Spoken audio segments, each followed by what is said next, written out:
जय राम कृष्णा जय जय राम जय जय राम कृष्णा जय जय राम हरि जय जय राम कृष्णा हरि जय जय राम हरि जय जय राम कृष्णा हरि जय जय राम हरि जय जय राम कृष्णा जय जय राम कृष्णा जय जय राम कृष्णा जय जय राम कृष्णा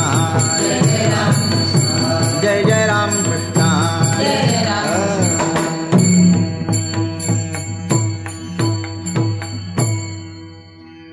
तुकाराम तुकाराम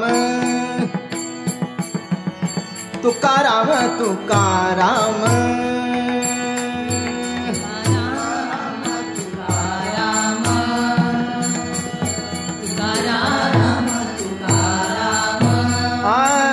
नाम घेता कापयम नाम घेता कापयम धन्य तू गोवा समर्थ धन्य तू गोवा समर्थ नाम घेता कापेयम नाम घेता कापेयम धन्य तू गोवा समर्थ धन्य तू गोवा समर्थ जेणे केला हा पुरुषार्थ धन्य तू गोवा समर्थ धन्य तू गोवा समर्थ जेणे केला हा पुरुषार्थ जेणे केला हा पुरुषार्थ धन्य तू गोवा समर्थ धन्य तू गोवा समर्थ जळी दगडा सहित वह्या जळी दगडा सहित वह्या जळी दगडा सहित वया जळी दगडा सहित वया तारी या कैशाराया धन्य तू गोवा समर्थ धन्य तू गोवा समर्थ तारियेला दैशालाया तारियेला दैशालाया धन्य तू गोवा समर्थ धन्य तू गोवा समर्थ म्हणे रामेश्वर भट्ट द्विजा म्हणे रामेश्वर भट्ट द्विजा म्हणे रामेश्वर भट्ट द्विजा म्हणे रामेश्वर भट्ट द्विजा तू काय विष्णू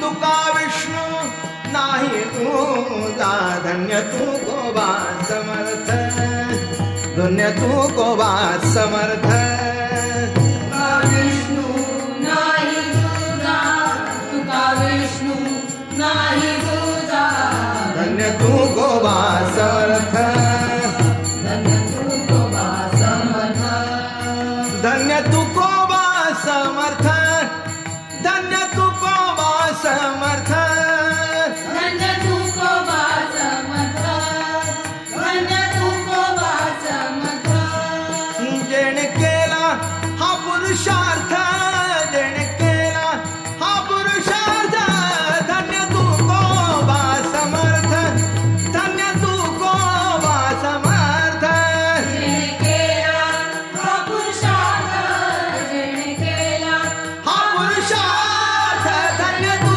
गोवा समर्थ धन्य तू गोवा समर्थ विठोबा रखुमाई हरि जय जय विठोबा रखुमाई विठोबा रखुमाई तुकाराम तुकाराम तुकाराम तुकाराम तुकाराम तुकाराम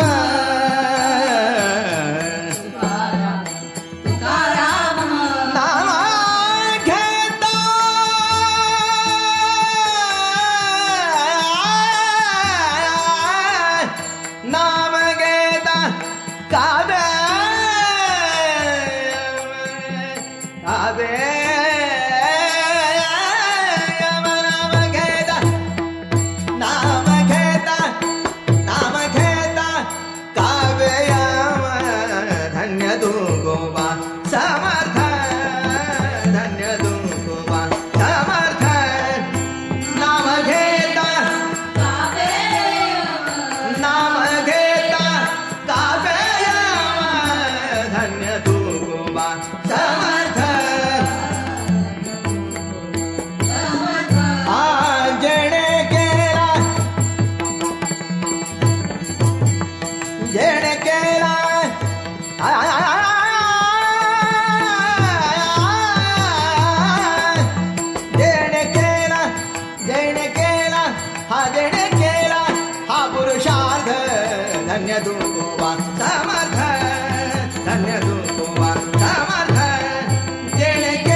माऊली महावैष्णव श्रीमंत श्री रामेश्वर भट्ट आणि आपल्या सद्गुरुरायाचं मोठं गुणगान गातात. वारकरी संप्रदायाच्या परंपरेमध्ये जगद्गुरु तुकोबारायाचं स्थान कळसाचं आहे. तुका झाला से कळस भजन करा सावकाश. भागवत संप्रदायाच्या भक्ती प्रेम मंदिर जे उभारलं त्या भक्ती प्रेम मंदिराचा तुकोबाराया कळस आहेत. साधी गोष्ट नाही आहे. ज्ञानेश्वर महाराज पाया, नामदेवराया विस्तार, नाथ बाबा खांब आणि तुकोबाराया कळस. तुकोबारायाचं जीवन एक आगळं आणि वेगळं असं जीवन आहे. ज्ञानाची मूर्ती, भक्तीची मूर्ती, कारुण्याची मूर्ती, वैराग्याची मूर्ती. तुकोबारायाच्या जीवनामध्ये समग्र परमार्थाचं आणि प्रपंचाचंही दर्शन होतं. प्रपंच रचना सर्वही भोगोनी त्यागिली आणि अनुतापाचे ज्वाळी देहबुद्धी हविली. प्रपंच रचना सर्वही भोगोनी त्यागिली हे वैशिष्ट्य आहे महाराजांचं. काही काही माणसांच्या जीवनामध्ये माणसं म्हणतात की आम्ही त्याग केला. अरे कशाचा त्याग केला? एका माणसाने आयुष्यात कधी गाडी बघितली नाही, तो म्हणाला आपण आयुष्यात ठरवलंय कधी गाडीला पाय लावणार नाही. अरे मिळतेच कुठे गाडी? जगद्गुरूंच्या बाबतीत तसं नव्हतं. प्रपंच रचना सर्वही भोगून त्यागिली. एक भागवतातली सुंदर ओवी आहे. ते म्हणाले अप्राप्त विषय विरागी बहुत देखिले योगी. अप्राप्त विषय सोडणारे पुष्कळ आहेत. अप्राप्त विषय विरागी बहुत देखिले योगी पण प्राप्त सर्वांगणा भोगी धन्य विरागी पुरुरवा. त्याऐवजी असं म्हणावं धन्य विरागी तुकोबाराया. माणसं तुकोबारायाच्या संसाराचं विकृत वर्णन करतात की तुकोबारायाचा संसार बरोबर नव्हता. नाही, पूर्वीच्या काळी सावकारी होती. पण असं असून सुद्धा छत्रपतीने जेव्हा सोन्याचं ताट पाठवलं, रुपयाची ताटं भरून पाठवली, प्रपंच रचना भोगोनी त्यागिली. हा वैशिष्ट्य आहे महाराजांच्या जीवनाचं. अहो पैसा हातात असावा आणि तो दान करावा.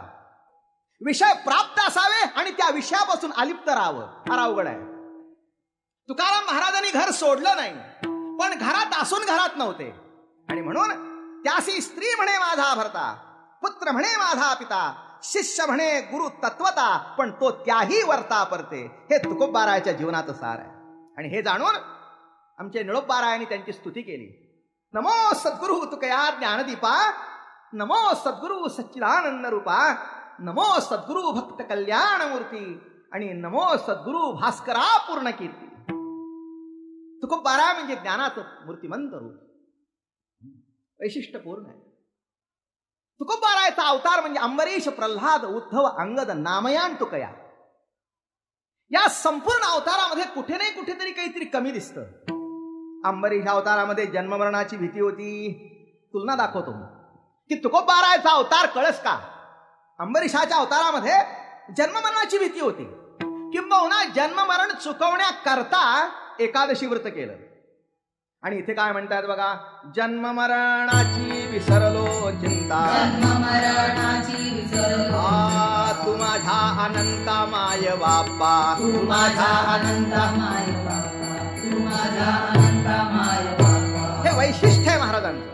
या अवतारामध्ये म्हणतात, मरण माझे मरून गेले मदला केले अमर, मरणा हातोनी सुटली काया विचार्या निश्चये. आता जन्मालाही घाबरत नाही, मरणालाही घाबरत नाही. म्हणजे तिथे जन्ममरणाची भीती, या अवतारामध्ये जन्ममरणाची भीती नाही. अंबरीश प्रल्हादाच्या अवतारामध्ये गरम तेलात टाकलं, भाजलं नाही. तुकोबारायच्या अवतारामध्ये एक वैशिष्ट्य आहे की शिवजी कासाराच्या बायकोने जेव्हा अंगावर त्यांच्या गरम पाणी घातलं तेव्हा अंगाला फोड आले. तुम्ही म्हणाले असं कसं? सहज अवस्थेतून प्रभूचं भजन कसं करता येतं? विठ्ठल सुखा विठ्ठल दुखा तुकया मुखा विठ्ठल. आणि जेव्हा अंगावर गरम पाणी पडलं, सहज स्थितीतून तुकोबारायचे उद्गार काय आले? जळे माझी काया लागला ओणवा, धावरे केशवा माय बाप्पा. शिवजी कासाराच्या बायकोबद्दल मनामध्ये विकल्प आला नाही. परमार्थ म्हणजे काय? परमार्थ शब्दाचा अर्थ अंतःकरणातले दोष निघून जाणं ना. मी परमार्थ म्हणजे नाकापासून गंध लावणं नव्हे, तर परमार्थ म्हणजे माणसाच्या वृत्तीमध्ये पालट होणं, द्वेष मत्सर रहित तो होणं, काम क्रोध विकारा रहित तो होणं, हे महत्वाचं आहे. आणि इथे काही नाही, अंग भाजलं आणि पांडुरंगाचं स्मरण केल्याबरोबर अंगाचा दाह मिटला. वैशिष्ट्य आहे. म्हणून अंबरीश प्रल्हाद उद्धवाच्या जीवनामध्ये पूर्वीच्या काळामध्ये ज्ञान होतं, किंबहुना भगवंताचं गोपींच्या बरोबर राहणं जरा त्यांना विचित्र वाटलं. जेव्हा द्वारकेला गेले, उद्धवाला सांगू लागले, उद्धवा काय त्या गोपिका आहेत, काय त्यांचं प्रेम, बरं वाटलं नाही. मग जेव्हा उद्धवजी तिकडे जाऊन आले तेव्हा तेच उद्धवजी म्हणू लागले, देवा मद थोर भ्रम होता चित्ती गोड असे तुझी जीवन मुक्ती, तेथ न लेखे तुझी भक्ती कोरडी मुक्ती मद न लगे, शेखीजा घुरटा गवळणी मोक्ष लागे तयांचे चरणी. देवा ज्या घुरटा गवळणी आहेत, मोक्ष त्यांच्या पाया लागतो, तो मला देऊ नकोस, तुझी गुरुभक्ती दे.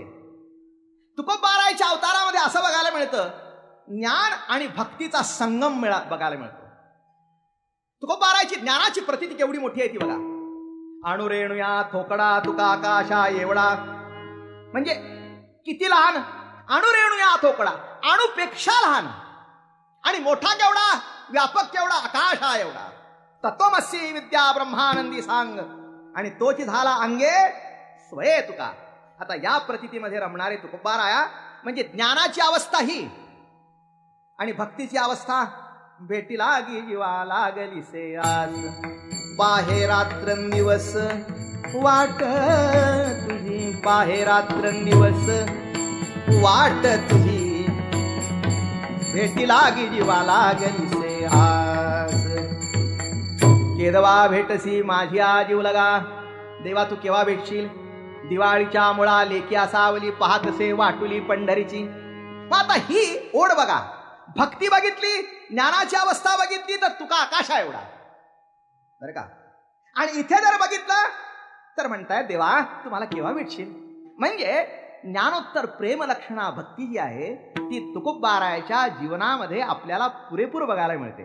काही ठिकाणी ज्ञान आहे, काही ठिकाणी भक्ती आहे, पण ज्ञान भक्तीचा संगम म्हणजे तुकाराम महाराज. विठ्ठला विठ्ठला विठ्ठला विठ्ठला विठ्ठला विठ्ठला विठ्ठला विठ्ठला विठ्ठला. हो, तेव्हा असा जो ज्ञान भक्तीचा संगम बघा वैशिष्ट्य आहे. काही माणसं नुसतं ज्ञानादेव तू कैवल्यम म्हणतात, ज्ञान हेच देव आहे. पण तुकोबारायच्या जीवनामध्ये ज्ञान गिळूनी गावा गोविंदुगा. ज्ञान गिळणं सोपं नाही आहे. असं होतं परमार्थामध्ये की ज्याच्याजवळ ज्ञान आहे तिथे अहंकार येतो. नवला अंकाराची गोठी, विशेष न लगे अज्ञाना पाठी, आणि सज्ञानाचे झोंबे कंठी, नाना संकटे नाचवी. किती सुंदर उभी आहे बघा की अहंकाराची गोठी अशी वैशिष्ट्यपूर्ण आहे की अज्ञानी माणसाच्या मागे ते आज्ञा लागत नाहीत, अहंकार. पण तो जो अहंकार आहे तो कुणाच्या मागे लागतो?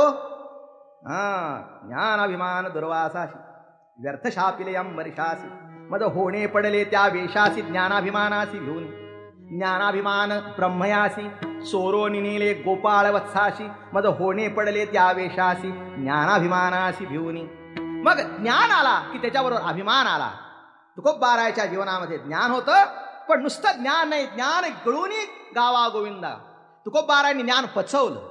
थोडंसं कुठे ज्ञान आलं की माणसाला वाटतं जगामध्ये माझ्यासारखा दुसरा कोण नाही. पण तुकोबारायच्या अंतःकरणामध्ये यत्किंचित अहंकार नव्हता. ज्ञान गिळलं आणि पांडुरंगाच्या चरणी लीन झाले. का म्हणे माझे हेची सर्व सुख आणि पाहीन श्रीमुख आवडीने. देवा, तुझं हे जे सुंदर रूप आहे त्या रूपाची माझ्या मनामध्ये अत्यंत ओढ आहे. म्हणजे हे दिसून येतं. भेटी लागी पंढरीनाथा आणि जीवी लागली तळमळ व्यथा.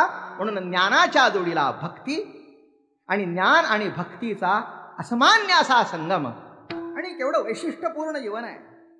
एक विशेष मुद्रा तुमच्या लक्षात येईल या अभंगातून. हा अभंग रामेश्वर भट्टांचा आहे. रामेश्वर भट्ट हे तुकाराम महाराजांचे एकेकाळचे कट्टर विरोधी.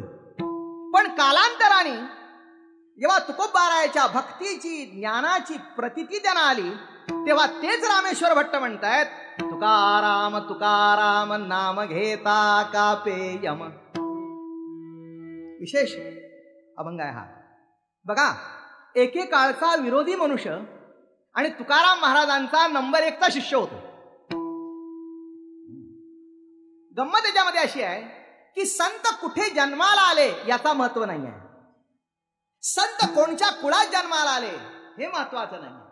संत प्रतीतीचा बोध, त्या ज्ञानाची प्रतीती, ते प्रेम ज्याच्या अंतःकरणामध्ये प्रगट होतं तो संत. माझे स्वरूपी ज्याचे चित्त अखंड झडल्याचे भजनयुक्त त्यासीच बोलिजे मदभक्त संत सज्जन तो जाणावा. माझ्या स्वरूपी ज्याचं चित्त जडलंय तो भगवत भक्त. चित्त कुणाचं जडावं याला नेम नाही. ते कुणाचंही जडलं तरी तो मदभक्त आहे, तो भगवत भक्त आहे, तो संत आहे. आणि हे तुकोबारायाच्या जीवनामध्ये आपल्याला फार कौतुकाने पाहायला मिळतं. रामेश्वर भट्ट त्याच्याकरता म्हणाले, तुकाराम तुकाराम नाम घेता कापे यम.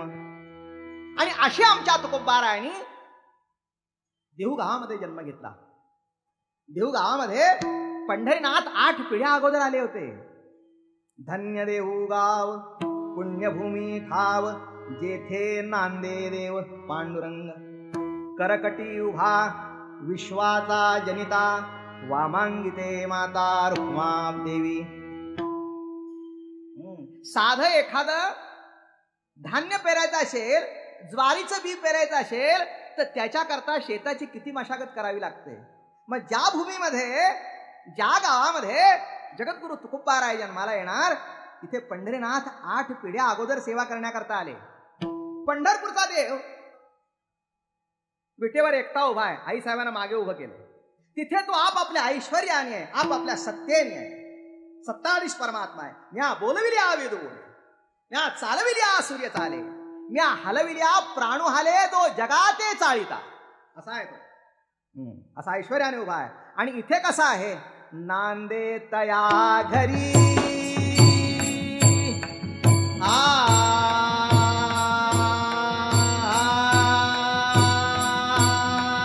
नांदे तया घरी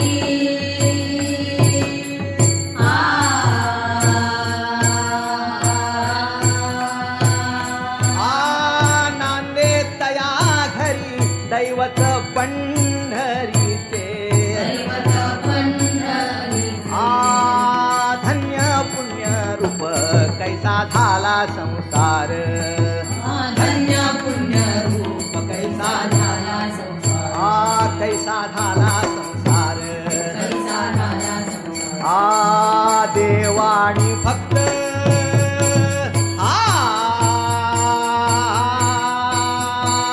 देवाणी भक्त